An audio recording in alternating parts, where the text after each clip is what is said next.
दिन धरी लगाण वर्षा कप्तिपदा उपखंड विभिन्न नदी मानकर जलस्तर वृद्धि पाई। नदीर जलस्तर वृद्धि पाइबा द्वारा कईसारी पाखर जामघाट पुल उपर 2 फुटर पानी प्रवाहित होउछि, जहाँकि उदला बालेश्वर जोगाजोग संपूर्ण विच्छिन्न होइछि। पुल मध्य भुशुड़ी पड़छि। सेहीपरि कि गोड़ा जहाँकि आमर कुचलाढिया जीवीनगर मझिरे थिबा गोड़ा पोल उपर मध्य 2 फुटर पानी प्रवाहित होउतला, जहाँकि काली संध्यारे खबर पाई जिलापाल एसपी एवं उपजिलापाल घटनास्थल पहुंची लोकों को न जाय बारण करथिले। सेहीपरि आज प्रशासन पक्षरु जामुघाट ठारे लोकों को न जाय पुल उपर बारण करा जायछि, जहाँकि विपद संकुल अवस्था रे अछि।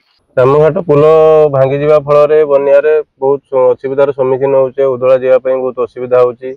एपटे गोड़ा पुल भांगी जाइए, बालेश्वर जावाई भी बहुत असुविधार सम्मुखीन होचे। आमको बहुत बाट बुलिकी जावाक पड़ुचे, 20-30 किलोमीटर बुलिकी जावाक पड़ुचे बालेश्वर। जदि यार पदक्षेप नेबे बनिया पर पुल फुल जदि सेमती शीघ्र हो गला ताने आमे टिके खुशी होबु। से पुल जो होउची से पुलर किसी मूल्य ही नहीं, खाली गोटे असुविधा टाइम रे सुखिला टाइम रे पुलटा होउची लोक जीवा आसिया पई टिके बनिया टिके पानी हो गला बेलू से पुल भांगी जाउची।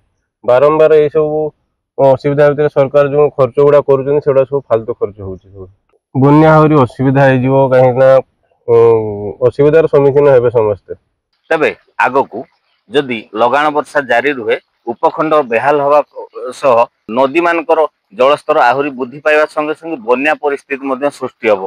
तेणु देखा बाकी रहा आगामी दिन में वर्षा कमुची ना बढ़ुची। उदला दीपक मिश्र रिपोर्ट, रिपोर्टर स्टूडियो।